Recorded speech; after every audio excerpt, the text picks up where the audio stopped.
Well, hello to the MB533 class and to week 3 of the course. My name is Len Tang. Some of you already saw my intro video before, but I'm both the director of church planting here at Fuller and also a church planter myself. In fact, we're 9 days away right now from our public launch. As I often say, I am a church planting veteran, but not an expert. I am learning along with everyone in terms of this changing world and an unchanging gospel and how to find that intersection. So anyway, glad to be with you in this way. If any of you want to get a hold of me, my email is lentang, that's one word, lentang @fuller.edu. And if you want to set up a time to Skype together or have coffee if you're in Pasadena, I welcome the chance always just to have some personal connection with the church planting students here and to hear what they're learning and experiencing. So feel free to get in touch with me.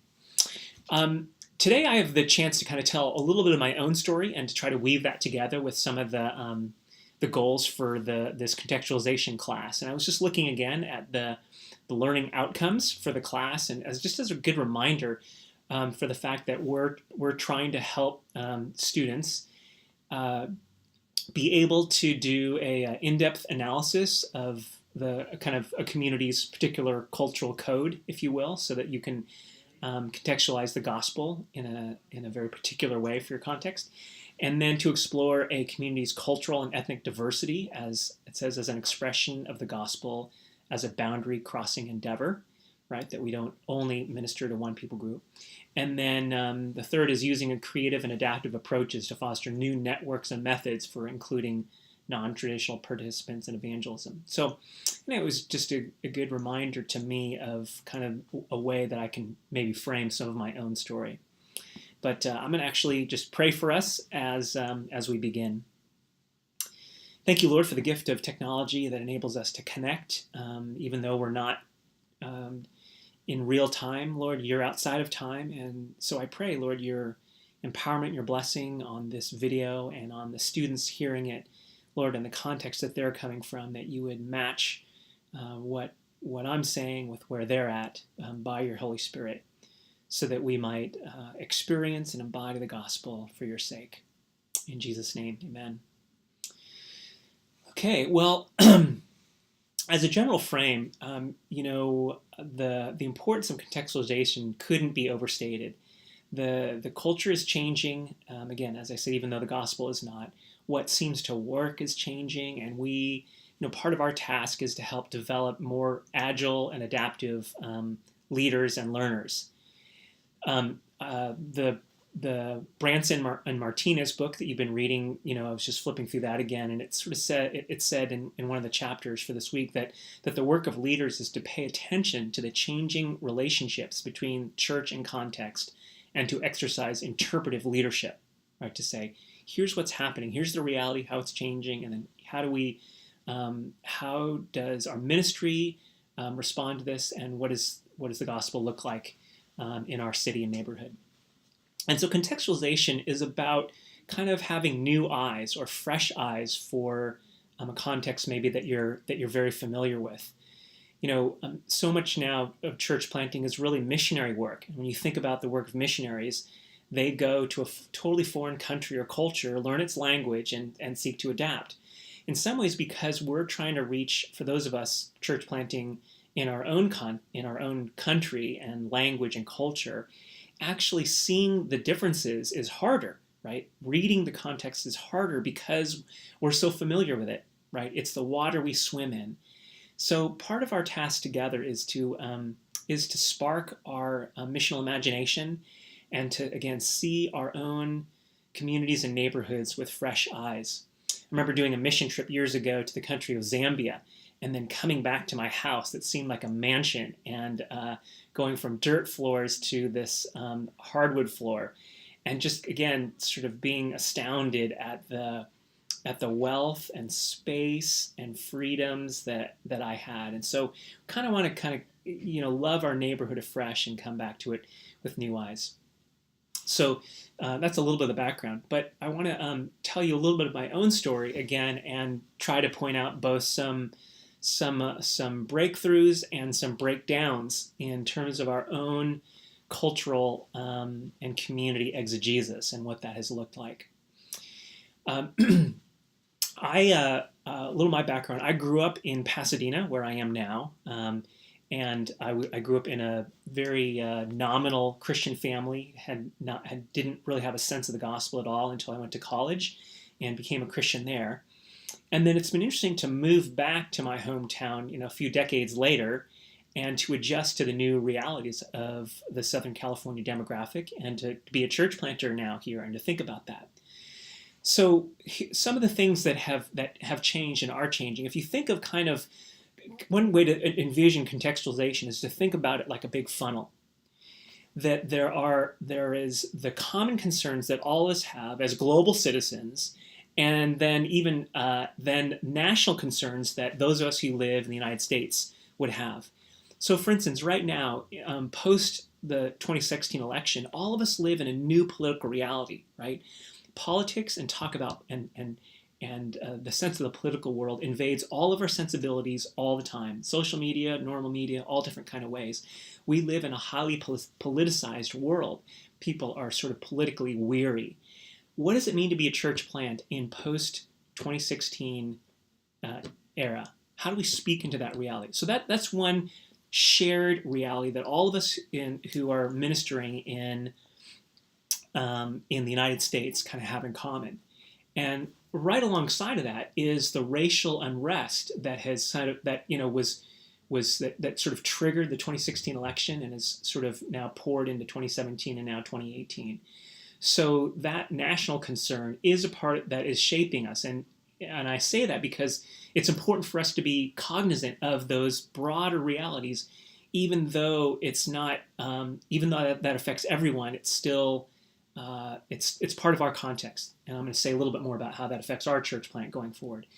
Then there's regional concerns, right? If you think of a geographic funnel, there's national concerns, there's regional concerns. So here in Pasadena, we're in the commuter culture of Los Angeles and Southern California. We're known for our freeways. Cars are a symbol of our freedom and autonomy. And the fact that people commute to between home and work and home and their third spaces and their affinity groups, that shapes a lot of the LA culture. And so part of the challenge for our church, the church that I'm planting right now, is called Missio, because we wanted to be part of the mission of God, the Missio Dei, and we want to help start and birth missional communities, right? But part of the missional community is predicated on the reality of doing life together and serving together in such a way that we can impact our neighborhoods and cities, and that our witness would be public. Well, how do you do that when people are commuting quite a bit of distance to their work, and that their sense of identity may not be rooted in their neighborhood or their place? That's a contextual question that can interrupt the freight train, the popularity right now of the missional church theology, the Missio Dei. And I was just meeting with some church planters earlier today, talking about the challenge between a commitment to that theological, biblical perspective of the missional church, while the reality of the context of LA for us in particular. So that's one regional concern. And then locally, because I live in Pasadena, the two of the great institutions in Pasadena are Fuller Seminary, of course, and Caltech, right? The California Institute of Technology, which along with MIT are probably the top two technical universities in the country. A lot of science-minded folks there. So when planting here, the fact that I was a Fuller staff and that I had ties to Caltech and also to JPL, which is a sister institution of Caltech. JPL is the Jet Propulsion Laboratory that sends up lots of the NASA satellites that you'll see on TV. That was part of the context of Pasadena that I have a personal tie to, because my mom used to work for years at Caltech and my dad worked at JPL. So I'm the son of two scientists. I was an engineering major as an undergrad. And even though I hadn't been in touch with that, with my inner geek, as I like to say, coming back to Pasadena and meeting Caltech folks and JPL folks in the home group that I was leading previously and so forth, kind of reawakened that in me. So that's part of the local context that we are here in Pasadena, which is also a very ethnically diverse yet ethnically separated city, right? Where the different ethnicities live is pretty segregated for historical reasons. So anyway, that's the local context. And then there's the context of you, the planter or the potential planter. In other words, you yourself are part of the context, right? Who you are, who God has made you to be, your wiring, your gifting. And so in some ways, moving back to Southern California after having lived in the Pacific Northwest for quite a while, which for 16 years, which was very white in the areas that I lived, in some ways now I'm re-engaging with what it means to be an Asian American, reconnecting with that engineering geek background that I have, reconnecting with my hobbies of playing basketball, on playing basketball on Saturday mornings with some guys at the local high school, and so forth. So there's the context of who you are, your own gifting and wiring, and so forth. So sort of again, the sweet spot is when the planter and their context kind of God brings them together in such a way that the embodiment of them and their team in that city is a faithful and comprehensible and compelling representation of the gospel. Okay? So part of your context is you. What do I love? What are you good at? What are your hobbies? Where do you struggle? Who do you connect with? Those are all parts of it. So those are just some broad sort of contextual things. When I moved back to Pasadena, I was trying to determine how do I live out my own faith as a disciple. This is before I wanted to plant a church, and how do we get to know my community? So we began to just do things like hold some block parties in our neighborhood. And we found that the neighbors were really responsive. They said, no one had gathered people together in like 10 years. So they were really eager to connect with each other, to hear what had been happening. These are, again, there was quite a few longtime residents that lived in the neighborhood that I'm in. And so that block party was kind of the beginning of us beginning to understand the folks in our context and to feel some of their longing for community. Then again, when we felt called to plant this church that we're leading now, which is called Missio, we began to think and pray about, well, who are the people groups that we're called to? We because of our conviction about living in a missional, incarnational way, we wanted to be rooted in our neighborhood, but also connect with the broader institutions of our city, which I mentioned include Fuller and Caltech. And that made sense because I work at Fuller and I have these connections at Caltech.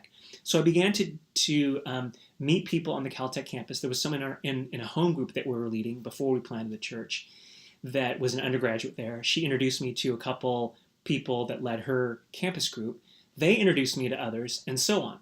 I began to get to know the campus, the three of the main campus fellowships at Caltech. It was sort of like my little reconnaissance mission to figure out what's God doing at Caltech and who's already ministering there. Can we partner with who's already there, right? Let's collaborate rather than duplicate or replicate ministry that's already being done. Well, when we got there, we found, hey, there's actually, we couldn't find a lot of people who were doing ministry on that campus. There were parachurch groups like Crusade or Cru or InterVarsity or Navigators or RUF. There wasn't folks like that. And there weren't churches that were intentionally reaching out. There were churches that had Caltech students at them, but they weren't intentionally reaching out. So partly because of that vacuum and partly because of, kind of a sense of favor on campus, we began to move towards that more intentionally. And again, that's part of kind of the spiritual discernment process of your context. Where's God opening the doors? Is there a person of peace, right, that's emerging? And one of the things that happened along the way is I was talking to another church planter, and we both had a desire actually around that same time to reach out to the Caltech JPL community. So we learned about a grant to do science and faith integration for young adults that was actually being administered through Fuller. We applied for that grant, received it about 1.5 years ago, and began to pitch it to the student leaders that we were getting to know. Hey, what do you think about doing a collaborative project on science and faith on campus? They were really excited about it. We formed kind of a steering committee to begin planning these events. So we've held about 8 of these events on campus now, where we've brought in various expert faculty from different institutions to speak on an issue of the integration of science and faith. We've had neuroscientists, AI people, philosophers, a whole range of folks. And so we serve a dinner, we have the talk, we have discussion groups. And that has led to kind of a whole network of getting to know a whole network of people on the Caltech campus that we're now trying to reach and connect with. In terms of the gospel, we've had some small discussion groups spin off of that, and are just continuing to try to lean into that community. And it's not just students that are there. There's staff members, a couple faculty have come, interested people from the broader city who are interested in this intersection. So that's been a really cool local context and a place where kind of God has opened doors and given us favor. So I'm sharing that just as an example of a place where my own background that I wasn't really thinking actively about, again, my own history as the son of scientists and an engineer by background, I really kind of hadn't, believe it or not, really thought about that or tapped into it very much until this context, this opportunity for ministry at Caltech came up. And as a result, we now have a few Caltech folks kind of a part of our church plant, a couple believers, one seeker, and who are helping us out, and we're now prayer walking that campus some. And it turns out, because that's really a people group that's not being reached very intentionally in our context, we're focusing quite a bit on that group, even though our church isn't made up primarily of scientists. So in other words, it was an opportunity, an open door, even though it wasn't like our whole story. We're not all geeks or scientists or any of that. But it gave us a kind of a foothold in the community. And that's part of what we're doing, is just to be attentive to the specifics of the context that you're in, that people group, and the others, what is good news to them. So we found that for scientists, to begin the conversation with science was more important than beginning the conversation with faith.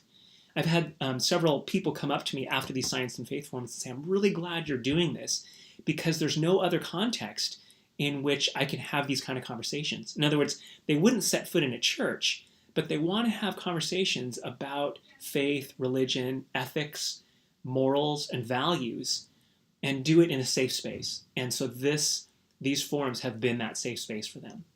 So that's been kind of a way that we, again, have been where we've been able to be present and to kind of speak their language. So that's part of it. And as we're approaching our launch, as I mentioned, we're launching in 9 days. This focus on these science-minded folks is kind of part of our desire. It's not the whole congregation, but that's kind of part of our calling. So just to give it a sort of a specific example, we're of course inviting, we're training and equipping our own folks to be praying for and building relationship with their sphere of influence, their immediate neighbors, co-workers, people that they're on campuses with, and encouraging them just to keep leaning into those relationships and seeing where God opens the door. So there's the personal dimension to it, but then there's also a kind of a broadcast dimension. In other words, connecting, getting the message out to people that we don't know personally, that are beyond our sphere of our relational sphere of influence. So we're doing some of the normal channels that other church plants will do and other organizations will do to get the word out. In other words, we revamped our website, we are doing Facebook ads, and we're doing a direct mail piece, a mass mailing. So, for instance, because our initial target is these kind of thinking Caltech folks, our first postcard, I want to sort of show you what it looks like. It looks like this. It says, "Can thinking people have faith?" Right? And there's a picture of Rodin's sculpture, The Thinker. And on the back side, it tells more about our church and has the Pasadena skyline on it and so forth. So obviously we're wanting to approach people who think, and it says, "The Pasadena area is filled with intelligent people wondering if Christian faith opposes reason, science, and truth. Missio is a new church that believes exploring our questions and doubts strengthens faith and pleases God. Join us as we ask the big questions together." So that's part of our focus. And then the second postcard, we're doing is this. It's the Sistine Chapel, and it says, "Can God handle my questions?" So, there's obviously a theme, and we do in our worship service, we do a Q&A after each sermon. We want to give people an opportunity to say, yeah, but what about this? To ask questions and to have a culture where asking questions and pushing back is not only acceptable but encouraged. So those are some of the ways in which, for us and the kind of people that we are drawing and want to draw, those are some ways that we're trying to be attentive to our context. Okay. Now, being contextual is not simply accommodation. Tim Keller, who wrote the Center Church book that's in the required reading, he says contextualization isn't giving people what they want to hear or diluting the gospel. He described it as giving people the Bible's answer to questions that people at their time and place are asking in languages and forms that are comprehensible to them. And by giving people the gospel with an appeal that has a force that they feel. In other words, presenting biblical truth in such a way that they're kind of stunned with its power and its persuasion, right? Speaking both to mind and heart.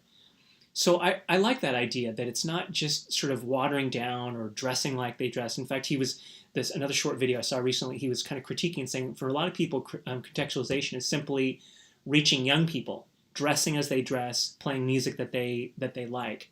And that, it's not that doesn't matter, but he describes that as superficial contextualization, only kind of the most obvious and overt elements of it. Whereas Keller is saying contextualization is actually penetrating the way people think and knowing their values and identifying them and naming them, and at times challenging and confronting those values in such a way that the gospel can take hold. Now, Keller himself is coming from a pretty intellectual context, and so it's a lot driven by ideas. Whereas for other contexts, it really may be about the sense of community or the concern for causes, the concern for social justice and demonstrating that. Notice contextualization has many different forms, right? But the point is, the more you know the rhythms and values of the people in your context, through conversations, through demographics, through your core team and your leadership team, all those are painting a picture and a portrait of the kind of people that God is calling you to. And then our role then is to say, well, okay, given how we embody relationships, given how we build community, given how we preach, how are all those tailored such that people can comprehend and understand the good news, right? Keller says some people, some churches, some pastors and leaders in churches will over-adapt to their culture and context, and some will under-adapt. Those who over-adapt, he says, they just buy into the culture's idols, hook, line, and sinker, and they're succumbing to those same cultural idols, whether it be individualism or consumerism or racial segregation, whatever it might be, that they're never confronting the culture with the gospel. He says those that are under-adapting are making an idol of their church culture or their past culture or the city they moved from, and they're never willing to, as the Apostle Paul says in Corinthians, to the Jews I become a Jew that I might win some, right? I become all things to all people in order that I might save some. Right? That Paul is willing to adapt in order to win people. So there's a tension in there. There's an appropriate tension in there. I'd say right now, even for my own church plant, that we're somewhat under-adapted, that sort of finding the natural rhythms of people here in Pasadena, finding third spaces and hangouts and gathering points, the rhythms of celebration and of recreation that people have is a lot harder. That sometimes in these larger cities, that people's lives are atomized into lots of different groups, and so finding those places is still difficult. So again, Fuller and Caltech have been places for us that have been meaningful and places where people do gather and where you can have, as Michael Frost says, when you have proximity, you can then have frequency and spontaneity of relationship, right? When you live near each other, you can see each other more often, and you can actually even connect with people in an unplanned, spontaneous way. And that's when real community can happen, when you stop by or you feel comfortable just popping into someone's house or apartment or park that they're playing at, whatever it might be. Those are the things that create community and then help you live on mission together. So let me close with a little bit of a dilemma. One of the challenges, one of the reasons why a lot of church planters I know are drawn to the missional community model, the idea of living in community and then expressing the gospel as a outgrowth of your life together and serving together in a particular context. One of the challenges of that in a commuter culture is that people live too far from each other in order to actually do life together on a regular basis. When you don't have the proximity, again, then the frequency and the spontaneity go away as well. And so you only have planned, structured times together. And those are harder to do. And that lends itself to a more attractional model of what it means to be and do church, right? You all come to this particular time and place. We're going to do our spiritual things, and then we're going to scatter again. So one of the dilemmas that folks in LA and I'm sure other contexts face is, how do you live into some of the missional elements to a missional church theology when your context actually is working against those very values? And that's something I'd love for folks to wrestle with in the comments section and with each other, and to give examples, to say, here's what it's looking like in our context, and here's what we're seeing.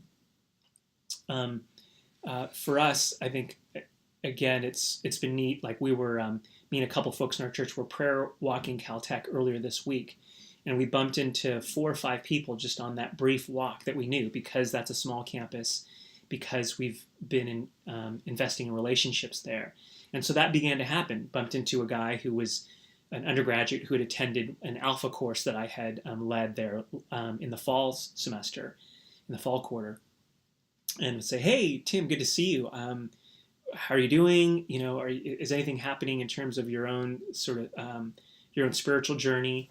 And I'd love for you to come check out our launch Sunday, in a week and a half."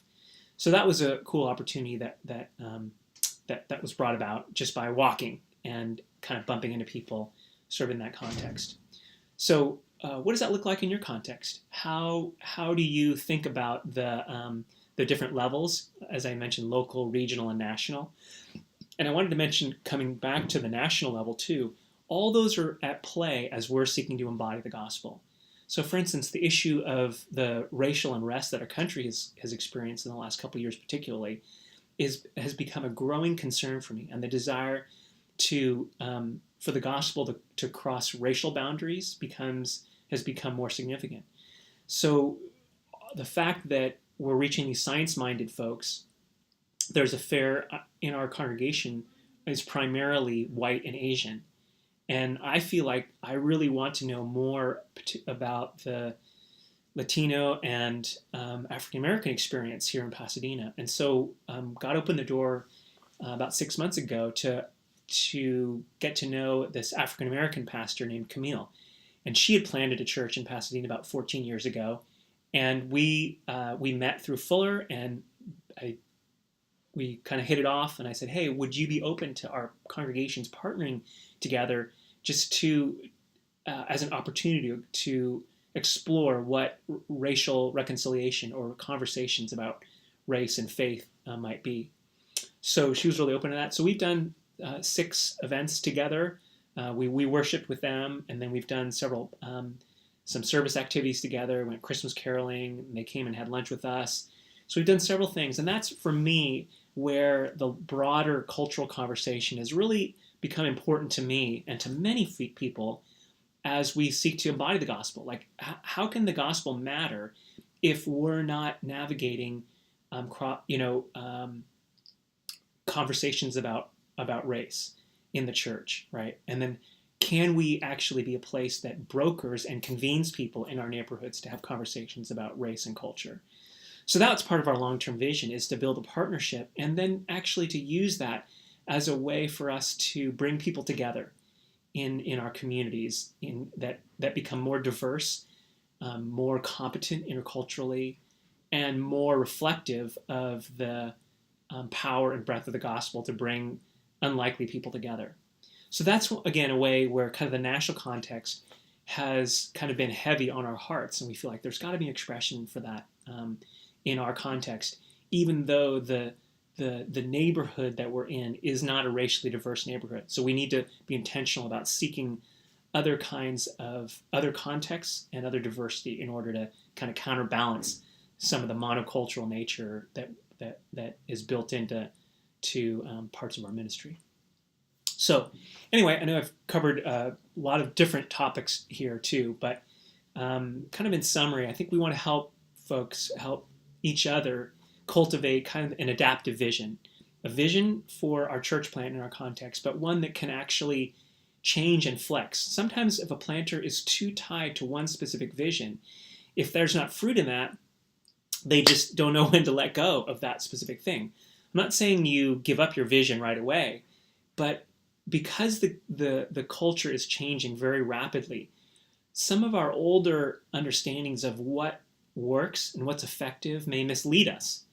And so I'm just saying, again, part of the, Branson Martinez, I mentioned in the beginning, the task of leadership is to be attentive to the changing relationship between church and context and culture, and to exercise interpretive leadership. How do we do that? What does that look like for us to pivot when needed as we see, things aren't the way that I thought they were, and that we need more conversation, we need more prayer, we need more illumination so that the good news of Jesus Christ lands in people's lives in a way that's relevant and transformational for them and for us. So I'm going to stop there. And again, I welcome just further conversations with you in person or online, and look forward to journeying in this class with you. Thanks so much, and God bless.